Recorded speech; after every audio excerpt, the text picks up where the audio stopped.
What's up, Tweener heads? Welcome back to another video here today with Phil, and today we have a very special guest. We had the opportunity to sit down with University of Cincinnati head coach Eric Toth, who actually coached Xavier University while I was there for some time before he moved across town down the road, just about 2 miles down to the University of Cincinnati, actually his alma mater. Now, it was a little tricky to talk to him because as a big Xavier fan myself, it was really hard to talk to a Bearcat, but we moved past those differences. So we had the chance to discuss his success within the University of Cincinnati, as well as what he learned in the past from Xavier and working with them and seeing that transition from going from men's and women's program to just a women's program. So I had a great opportunity to sit down with him. So let's just get straight into the interview with Eric Toth from the University of Cincinnati.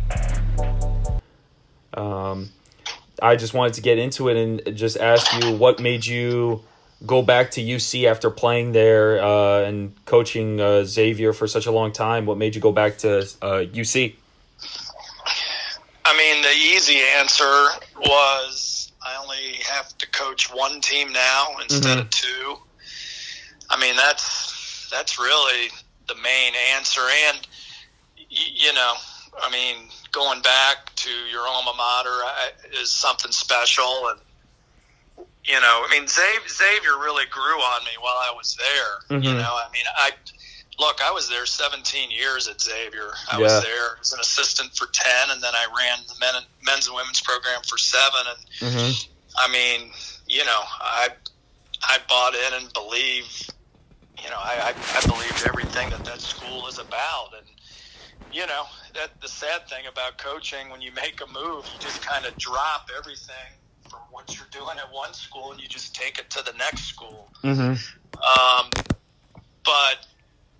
you know, coming back to your alma mater is something that is special. And when I was presented that opportunity, I just, you know, I felt it was an easy decision, but, you know, the fact of it was a hard decision because, you know, I really felt, you know, my staff and we built a really good program at Xavier. And when you got to say goodbye to 20 kids that you day in, day out live with, that's a really tough thing. And, you know, when you looked at it that way, it made it, you know, a much trickier decision. But But when it comes down to like a decision to benefit your family and your career, you know, just at that point in my career, the Cincinnati job was just a better fit. So,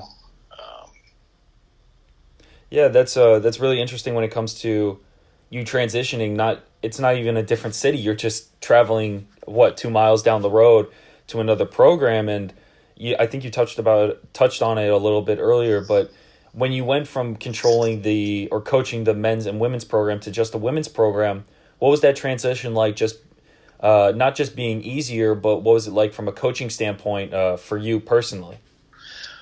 Well, you know, it's really not much easier. I mean, it's challenging running one program. You know, I just think that the thing that, you know, is probably most apparent. I just think you can run your program more the way you absolutely want to run it. You know, and you can get your kids more attention pretty much with individual work on the court. With two teams, it's just always a challenge. You know, there's only so many. There was only one of me, and you know, my last assistant at Xavier was Doug Matthews, who's now the head coach. And, you know, he and I at Xavier, you know, we made do and had a ton of success, but, you know, just running two teams, I don't care if it was at Xavier or any other school, I just don't think you're ever going to feel like you're doing enough for your student athletes. Gotcha. Where coaching one team, I really feel that, I mean, I'm the same coach. You know, I haven't changed at all in my philosophies as a coach. It's just now I just have more time to devote to, 9 student athletes instead of, the 20 I had at Xavier. So, and it just makes you, I think, a more effective coach. But, when you coach these teams, they all have its challenges, and I have challenges at Cincinnati, and that were certainly there when I was at Xavier. So the challenges and the obstacles, they never go away. It's just more manageable now. Yeah.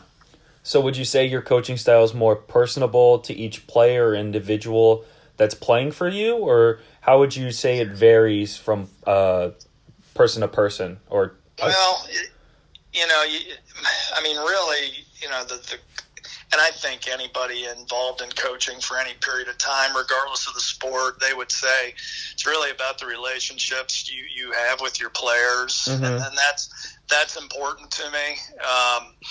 You have to get to know the kids that you're coaching. You have to get to know them on a personal level, because you can't coach everybody the same. Yeah, exactly. There's some girls that I'm working with, you can get on a little bit more and they can respond where others don't. Just everybody's different. And, college tennis, it's so unique. It's a team sport, interwoven within an individual sport. I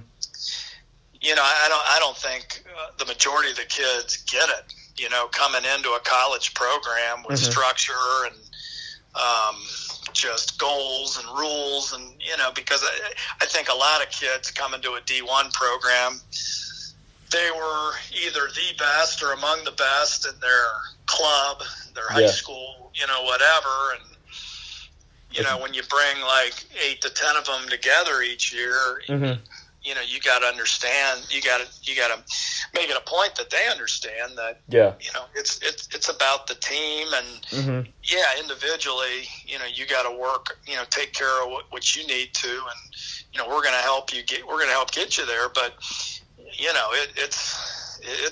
it's about the team and their success and getting along with everybody. And, and that can be a tricky process. I would say, I've recruited more internationally here at Cincinnati, and and it's worked out well. That I've been pleasantly surprised in how these girls have kind of seamlessly adjusted to the university in another country, and but it's kind of sometimes the tennis language that's can be a little trickier at times, and and what we do and how it benefits the program, and sometimes you just have to explain it a little bit more. Everyone's different, kind of thing. Yeah, everybody's different. But as a coach, my staff and I, we got to recognize that, and we got to know what buttons to push for each individual to be successful, which in the long run makes your team more successful. So does that start when you pitch to them when you're recruiting someone to UC? Is that a lot of trial and error when it comes to defining what the team is, what your goals are, just the individual aspect of that when you recruit someone? You have to get to know these kids through the recruiting process, and that's why it's important to talk to them on the phone. Obviously, like, the visit is extremely important, probably more for them than the coaching staff. Yeah. Because the visit, that's only like 48 hours. So there's really not a ton of time. So, there's got to be some work on the front end to really make sure that you're recruiting somebody that you absolutely want to bring into the program. And, absolutely. Recruiting to me, I just always want to try to make clear that, in our program, and really, I don't care what the sport is, recruiting and then the visit in particular, it's more than a football game or a basketball game or campus life. I make it clear to, anybody that's being recruited that, look, there's going to be a lot of hard work that goes into this, and you got to be 100% committed day in, day out for you to really make it work. So, I try to make that clear. Sure, there's fun things that go on visits, but I make sure they know it's, there's a price that they're going to pay to be on scholarship here, and what that's about is just the hard work that's going to go into it. You know, there's academic demands, there's strength and conditioning, off-court demands, obviously the on-court demands.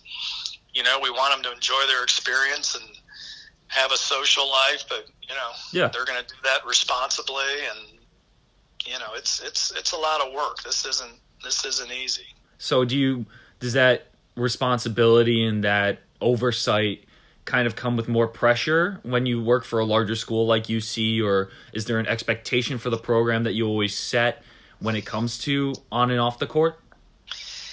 You know what, I don't, in my eyes, it wouldn't matter if I was coaching a top 5 program or a program that was just starting in Division III. You know, there's just always going to be inherent pressure on me to you know, really just do these kids right. You know, I just want these kids. I'm a big believer that winning takes care of itself. You know, and if you set a good structure, a good framework for how you want your program to run, you know, the winning kind of takes care of itself. So, you know, there's pressure on me just to make sure these girls are taken care of, because, you know, look, when they're recruited, you really make a promise to them that, you know, they're going to be supported for 4 years. And look, I mean, there's so many ups and downs, you know, in collegiate athletics across the board. But at the end of 4 years, you just want to validate your promise that you make to these kids. So,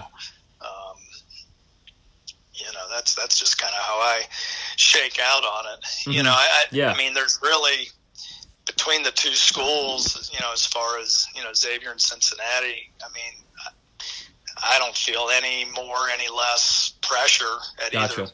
Because, I mean, the bottom line is, you know, at Xavier, I had incredibly supportive administration. At Cincinnati, I have incredible support in terms of the administration. So, you know, as long as our kids are representing themselves well and they're achieving high in the classroom, and our tennis team is competitive with just about anybody they're going to run into. You know, the pressure doesn't come from the top. It comes from within, and it starts with me and my staff. You know, we want to win. We want to do well. So, setting that precedent early within your own, I guess, identity is the number one key when.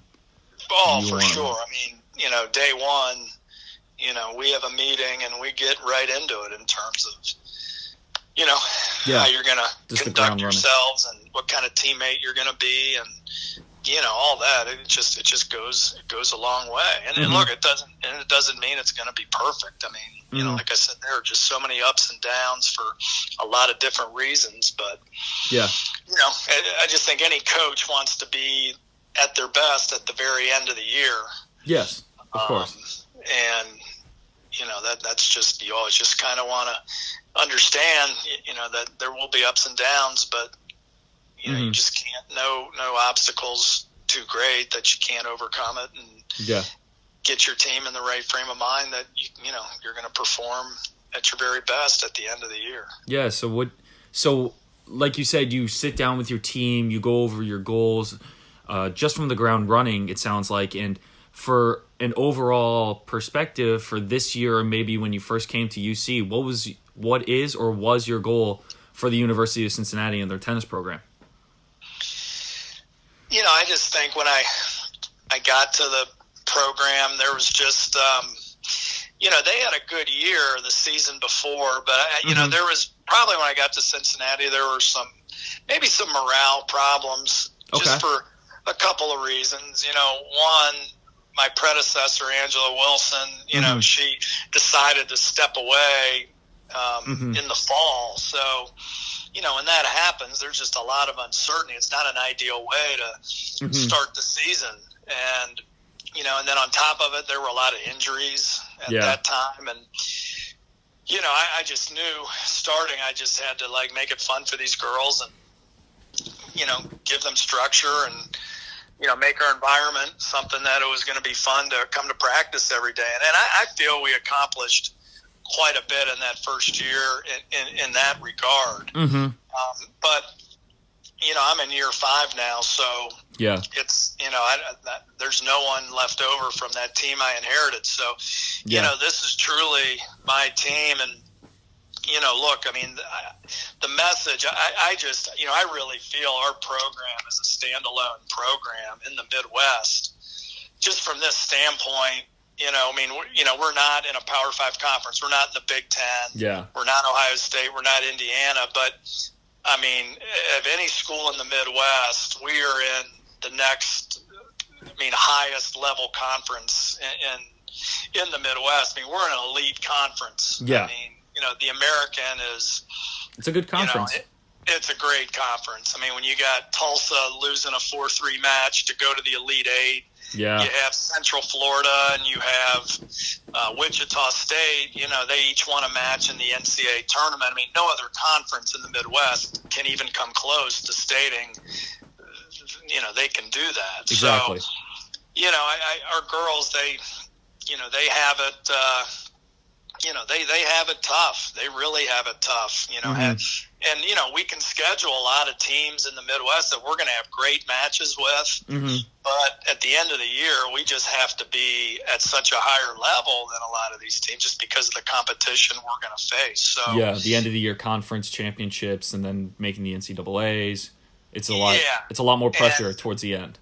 2 years ago, we were a top 4 team, and then last year the conference just went through the roof in terms mm-hmm. of just the improvements they made. I mean, we had 9 teams in the top 100. Exactly. So and we were 10th, and we weren't too far out of the top 100. So it's just it's a challenge, but it's just something our girls just gonna have to. They got to embrace it. Yeah. Right now in the fall, it's just a lot of individual fall tournaments, but everything we do is just geared towards getting them ready for January when that regular season grind starts. And look, our team, we're good enough on a given day to beat good teams, but exactly. we're not that good that if we're off at all, we're not going to beat good teams. So that's just kind of the mindset you really have to.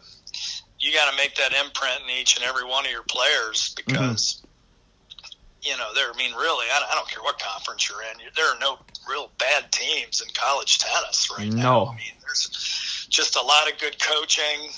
Athletic departments have committed more to women's tennis, and you always got to be at your competitive best. Mm-hmm. Tennis is a sport.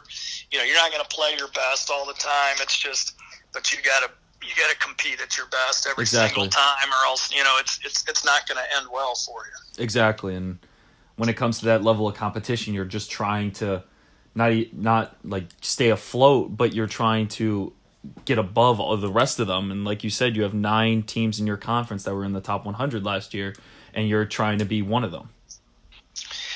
Yeah, we weren't that far off. I mean, our best win last year, we beat Memphis. That ended up like in the high 60s. Mm-hmm. So, and then South Florida might have been our best match last year. Mm-hmm. I mean, we went down there and, they handed it to us pretty good in the doubles, but, we got up 5 first sets in singles. And, to their credit, their coaching staff did a really good job, giving their girls the right information to help them battle back. Their girls were resilient, but that match was for the taking. And South Florida, they were a team in the 50s last year. So, exactly. On a given day, we can be one of those teams, but to consistently be one of those teams, you gotta. You just got to bring it every day in practice and bring it every day on match day. And of course, you gotta be healthy. Exactly. You got to have a team that's at full strength, at all times if you're going to, reach your goals as far as, what you want to do in that regular season. So. Of course. So what is one thing that you would say in your 10 plus years of coaching Division I tennis, what's one piece of advice you constantly give your players or that you're reminding yourself or your team? As a coach, just be patient. I mean, early in my time at Xavier, I was probably pretty impatient with kids. Just that, I can't think of anything specific, but there was a boy I coached, Chris Hurlinger, who, he switched to a one-handed backhand, which, I never felt was the greatest, thing for him. But, I was probably a little impatient early on, but you know what? He ended up just keep working. He kept working at it, and it ended up being formidable enough. And, he had a great career for us, but that taught me a lot about just patience and, I just think so much of it's self-belief. It's believing in your kids, and for your kids just to believe in themselves, because, we wouldn't recruit these kids if we didn't think they could add value to your program. Exactly. Every kid is, every kid has some value on our team. And, it's during those ups and downs, the up and down periods, you just got to get behind them and you got to support them. And, these student athletes, they got to do the work too.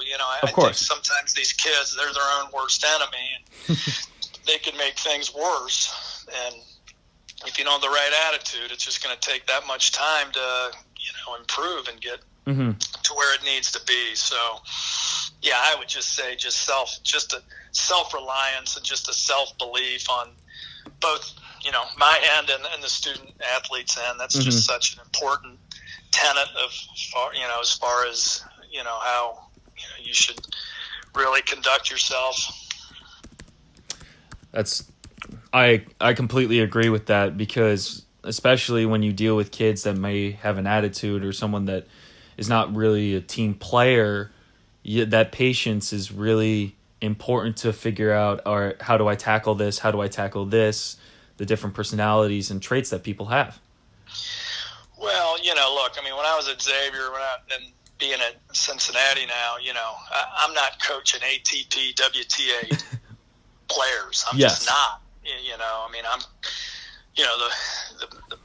all of them have just been kids that, had college tennis as part of their experience. And look, and I've coached some talented kids. I mean, you don't win 3 conference titles on the men's side like you do at Xavier if you're not coaching talented kids. Exactly. But at the end of the day, you're not coaching a pro where their total focus is on tennis. I mean, when you're involved in college athletics, it's, the student athlete term is something that always resonates with me. And, like the NCAA commercial says, these kids are going to be professional in something else other than the sport they're playing. Exactly. And there's a lot of distractions there. And, I'm mindful of that. Look, these kids aren't pros. They're doing the best they can, but look, everyone that's involved wants to be successful too. So as a coach, you got to push. You really got to push, because a lot of these kids, they don't go about it the right way at times, or sometimes they just try too hard. Yeah, I don't necessarily think that's a great idea either. So that's true. And you were a player, correct, at UC? I guess I was. It was a heck of a long time ago. So, I played at Cincinnati from the fall of 1989 until the spring of 1993. Okay. So, I was a student athlete at the University of Cincinnati. And how would you translate what you learned as a student athlete? Are you able to relate to them a lot more as a former player and now coach of a Division I program? Or is that something that you experience and you kind of leave in the past? It's interesting. I mean, when what was I going to say? I had something brilliant to say, I'm sure. I know. Look, I mean, I know that my experience was great as a student athlete here at the University of Cincinnati, because I liked it so much. I wanted to continue it, and I've been involved in coaching virtually ever since I got out of college. So, obviously I thought enough of the experience that the University of Cincinnati gave me and my coach, Dave Power, gave me that, I wanted to kind of extend that into my professional life. Of course. Just as far as, it just changed, though, because, I'm in year 12 as a head coach, and, at year one, I was 36 years old, and now I'm 48, and, this really struck me, as I left Xavier. It was just kind of an odd deal when I left them. We were in a conference room, and I had about 10 minutes with them, and I said goodbye to them, and that was kind of it. And wow. But I got text messages from several of my players how I was, look, you were a father figure to me, while, my dad's at home, in Michigan or Indiana or whatever, you really looked out for me. And I never, ever until that time really thought of myself that way. Yeah. I just thought of myself as the tennis coach, helping them with their tennis and with their experience at the university. And look, as I realize I'm not getting any younger, and as I am old enough to be these kids' parents at this point. So, it's kind of in my interactions with them. That's that's kind of how I have to be. I have to be that father figure to them. And that's something I welcome. That's what's so interesting and so enjoyable about being a coach. You wear many hats, and there's just never a dull moment. There's just the job description of any university as far as what the job description is for a coach. It just doesn't do it justice. There's just so much more that goes into it. It's a lot of unwritten rules or expectations that you never thought would come with the job. Yeah, no, exactly. But, I learned from a great man, Jim Brockoff, who was the coach at Xavier for 45 years. I was his assistant as he finished his career. And, how you treat your kids was paramount to him. And, that's something I carry with me every day. There's not a day that goes by that I don't think about Coach Brockoff. And, when situations come up, a lot of times I'm reviewing, what would Coach Brockoff do? And because he was really magical that way. And he's someone that you looked up to, I would say, in that sense. Absolutely. Yeah. Absolutely. He was a tremendous role model and mentor to me as I was beginning my coaching career. And that's amazing. And for my last question, I would have to ask about when you were inducted into the 2015 Cincinnati Tennis Hall of Fame, the honor of just being inducted, and is there something you see in the future for Cincinnati tennis? Can you talk about that experience? Well, I kid around. I said it was a really slow year if they let me in. There must not have been anybody else quality. No, but seriously, that was as humbling of a experience as I've ever had. I mean, just to have a committee of people that thought enough that I deserved that. I mean, I was certainly flattered, and I mean, it was a great thing for me. But I think it was who it affected probably most profoundly were my parents, because they've supported me the most. My dad wasn't a tennis player. My mom wasn't a tennis player, but wow. They had a car and they had a checkbook, and that went a long way, as far as making sure my needs were taken care of as a developing tennis player to get me to the point where I could play Division I tennis. And, I don't know. I just think it's so key in life that you just, you seek out who the winners are in life and you copy them. And as I got into my tennis career, I talked about Jim Brockoff. Rusty Schubert is one of my very close friends who's also in the tennis industry, and he really mentored me as far as tennis instruction and just dealing with members, because I'm a country club pro in the summer. And then, of course, I think the coaching is what kind of solidified, my induction, just the success that we had at Xavier. But, look, I'm young. My work is far from done. Exactly. I feel our program at the University of Cincinnati, we're not even close to the potential that we can reach.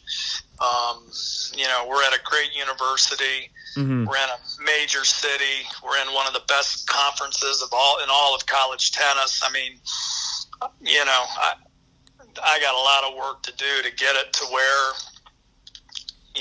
I think it can be. Mm-hmm. I mean, could we be a top 10 program? I mean, that's very steep, but look, if things break your way, there's no reason why this program can't be a top 50 program. And, look, it's just going to help. It's just going to take just a lot of hard work Mm-hmm.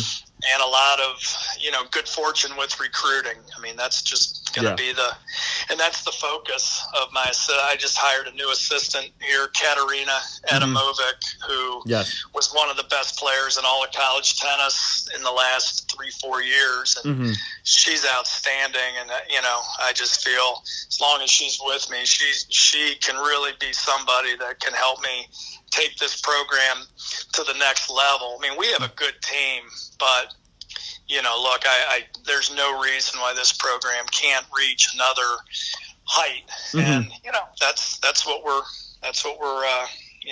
Katerina and I are going to be really working hard on over the next several years. Is just do a good job with the existing team, but really don't shy away and recruit just the highest level player that we can find, because that's how we're going to get it done. So fantastic. And I really appreciate you taking your time out of your day to talk to me and learning about your program and you and how you go about your business. And I think that's it's very nice of you and very kind for you to just talk to me about this. UC is a great program, and I've admired your work for a couple of years now, going to Xavier and then you're transitioning to UC. I was very curious about it. What are you talking about? You should hate my guts like everyone else at Xavier does. And that's a different perspective. That's just basketball. No, that's just basketball. That's just basketball. No, and it is, because, Doug Matthews and I were very close, and, we get along extraordinarily well. He's doing a great job with that program. He's really hasn't skipped a beat from when I left, and he's doing a really good job there.